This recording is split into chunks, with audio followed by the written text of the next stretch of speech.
fatal choice. Hoang and Min met for the first time on a drizzly afternoon.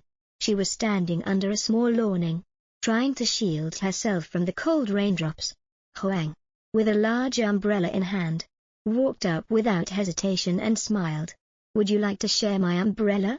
Min hesitated for a few seconds, then nodded. From that day on, they grew closer. Hoang was a warm-hearted young man, always ready to lend a hand, while Min was playful yet sometimes reserved. They shared endless stories, rode bikes around the lake at sunset, and explored cozy little cafes hidden across the city. But life wasn't always so peaceful. Hoang received a scholarship to study in France, a goal he had worked hard to achieve. Min was happy for him, but deep down, she couldn't hide the sadness. Their love had just begun to bloom, yet they were already facing separation. "Min," Hoang asked with hopeful eyes, "do you think we can stay in touch and wait for each other?" Min smiled softly, though her voice wavered. "I don't know, Hoang. Sometimes love isn't just about waiting, it's about knowing when to let go." The days that followed grew quieter. Min didn't come to the airport the day Hoang left.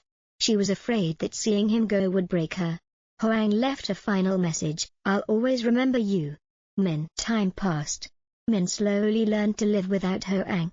She focused on her work, traveled more, and accepted that some people are only meant to walk with us for a part of the journey. 3 years later, on a chilly autumn day, Min unexpectedly received an email from Hoang.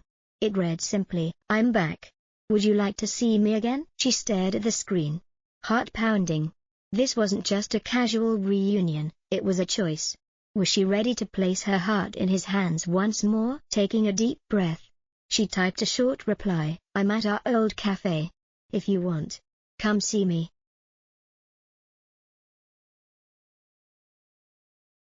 Love in the library. Anna was a quiet literature major who spent most of her time in the university library, lost in books and poetry. One rainy afternoon, while searching for a worn-out copy of Pride and Prejudice, she bumped into Daniel, an architecture student with a sketchbook always tucked under his arm. Their hands touched as they reached for the same book. She looked up, surprised. He smiled and said, "You can have it, if you let me buy you a coffee." From that moment on, the library became their favorite place. He would sketch her as she read, and she'd read poetry aloud while he designed buildings. They studied together, dreamed together, and slowly, love bloomed between pages and pencil lines. On the day of their graduation, under the old oak tree beside the library, Daniel pulled out a sketch, a picture of her holding a book, smiling. On the bottom corner, he'd written, "My favorite chapter begins with you."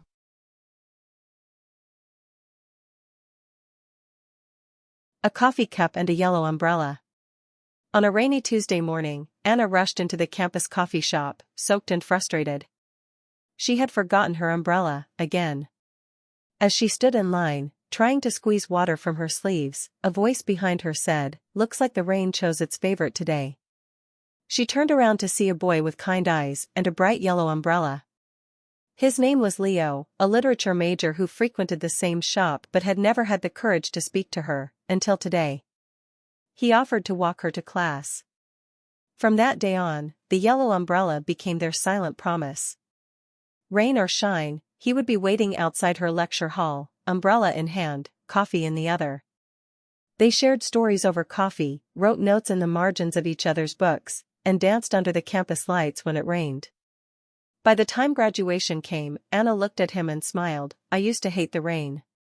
Leo grinned, pulling her close, "Now it's our thing."